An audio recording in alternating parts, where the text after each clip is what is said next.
The hospital lobby was quiet, the faint hum of monitors and distant voices filling the air. Nick Bosa stepped through the doors, expecting the same professionalism and respect that every patient deserved. But instead, he was met with cold stares. The receptionist hesitated before speaking, her voice uncertain. "I am sorry, but we cannot admit you." For a moment, Bosa thought he had misheard. He was an elite athlete, seeking treatment for a legitimate injury. Why would they refuse him? Then, as whispers spread through the room, it became clear. This was not just about medical policy. This was something much bigger. Nick Bosa had dealt with injuries before. As an NFL player, pain was part of the job. But this time, things were different. The discomfort in his leg had been nagging for weeks, and after consulting with his trainers, he was advised to seek immediate medical attention. He happened to be in the area visiting family when he was directed to one of the most respected military hospitals in the country. Known for its elite medical staff and cutting-edge treatments, it had provided care for countless athletes, veterans, and high-profile individuals. There was no reason to think there would be any issue, but the moment he stepped inside, something felt off. The receptionist, a woman in a crisp uniform, looked at him with uncertainty. She glanced at her computer screen, then back at him, as if debating something internally. "Can I help you?" she asked, her tone neutral but hesitant. Bosa nodded. "Yeah, I need to see a specialist for my knee. My team's medical staff recommended this place." The receptionist bit her lip, her fingers hovering over the keyboard. She did not start typing. "Sir," she said carefully, choosing her words as if she knew what was coming next would not be easy to explain. "I am afraid we cannot admit you for treatment." Bosa blinked. "Excuse me?" The woman's face flushed slightly, as if she knew this did not sound right. "It is hospital policy," she added quickly. "There are certain criteria for treatment, and unfortunately you do not qualify." Bosa frowned. He had never heard of an elite hospital turning away a professional athlete. "What kind of criteria?" he asked, his voice calm but firm. The receptionist opened her mouth, but before she could answer, another voice cut in. A hospital administrator, a woman in a tailored blazer with a sharp, no-nonsense expression, walked toward them with purpose. She placed a hand on the receptionist's desk, her eyes locked on Bosa. "This hospital has strict policies on who we admit," she said, her voice formal, almost rehearsed. Bosa held her gaze. Something was not right, and the way the staff around them was whispering, he was not the only one who knew it. Nick Bosa stood still, his eyes locked on the hospital administrator. He had been turned away before, but never from a hospital. He was an NFL player, a public figure, but right now, he was simply a man seeking medical care. The administrator's tone was professional, but there was something beneath it, something cold and calculated. This was not just about hospital policy. Bosa took a slow breath. "I was told this hospital has some of the best specialists in the country," he said. "If you treat professional athletes, why am I being denied?" The administrator's expression did not change. "We have specific guidelines for the patients we accept," she said. Bosa nodded. "Okay, then tell me, what are those guidelines?" A beat of silence. The receptionist shifted uncomfortably in her seat. A few nurses nearby stopped what they were doing, their ears clearly tuned in. Even the security guard near the entrance looked uneasy. The administrator straightened her shoulders. "I do not have to explain hospital policy to you," she said flatly. "But we reserve the right to refuse treatment to individuals who do not align with our values." Bosa's jaw tightened. There it was. He glanced around the room, taking in the way some staff members looked away, while others watched with expressions of disbelief. Some knew this was wrong. The administrator took a step forward.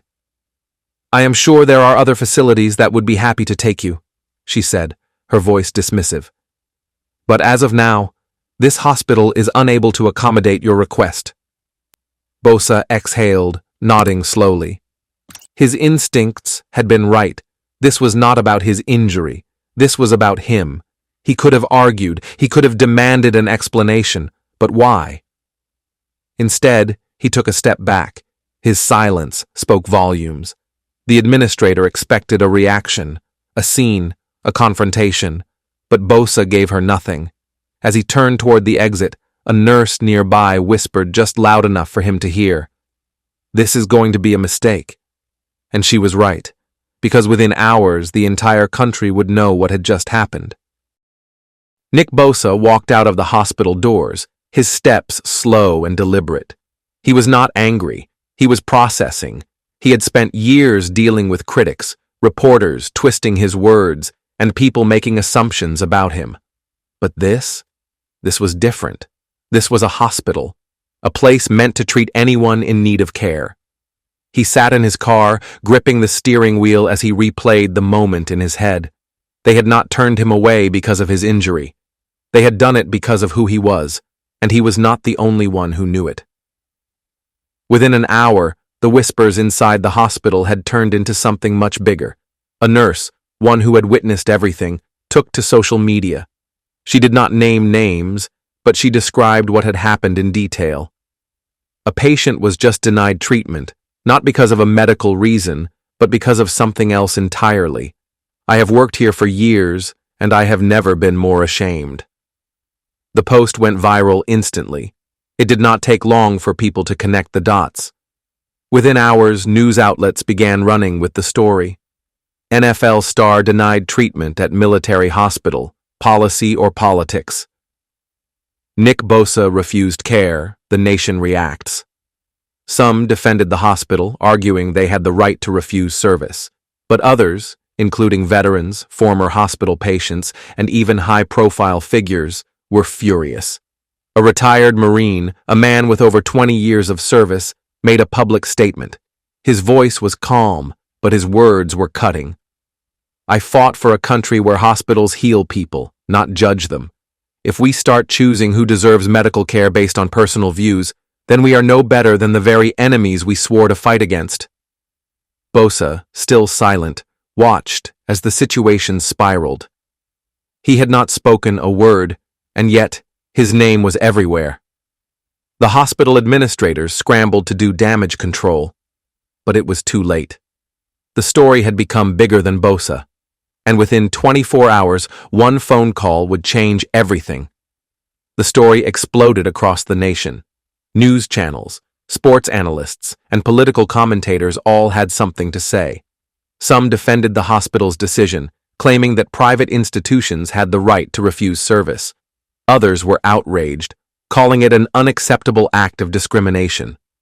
The debate was everywhere: morning talk shows, primetime news, even late-night television. Social media was on fire.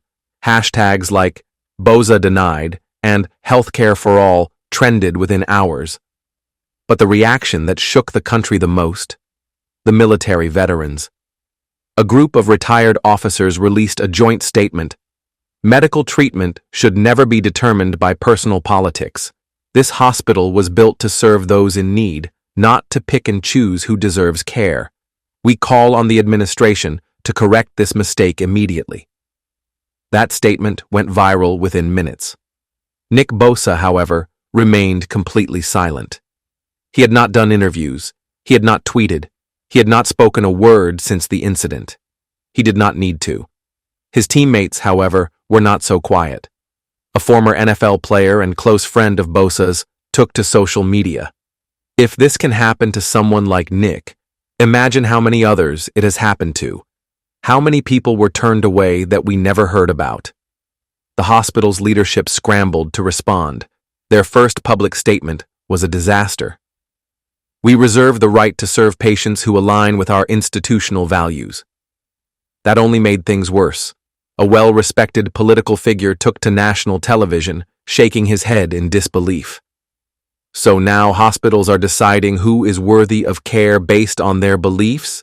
That is a dangerous road, and everyone should be paying attention. The hospital tried to contain the fallout, but it was too late. Then came the phone call. Someone very powerful had been watching. Someone with influence, with connections. Someone who could not ignore what had just happened. That call was made directly to the hospital's top administrator, and within hours, everything changed. But what no one expected. Nick Bosa had already made his decision. The hospital's phone lines were ringing non-stop. News outlets demanded statements, veterans groups called for action, and government officials wanted answers. But it was one phone call that changed everything. A former U.S. president had been watching the controversy unfold, and he was not pleased. That night, a direct call was made to the hospital's top administrator. No cameras, no press, just a private conversation that lasted less than 5 minutes. By morning, everything had shifted. The hospital's leadership released a second statement, and this time, it was different. After careful reconsideration, we acknowledge that a mistake was made in denying medical care to an individual based on personal interpretations of policy. Effective immediately, our facility reaffirms its commitment to treating all individuals who require medical attention, without exception. In simple terms, they were backtracking. Hard. But it was too late. Nick Bosa had already moved on. While reporters swarmed the hospital for reactions, Bosa was already at a different medical facility, one that had welcomed him without hesitation. He did not make a scene.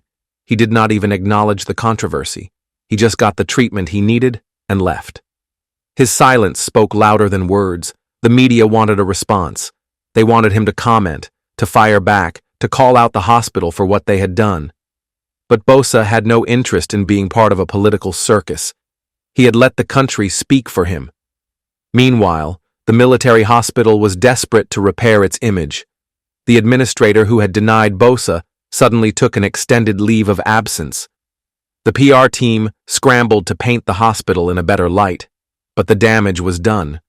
The public had already decided who was right and who was wrong.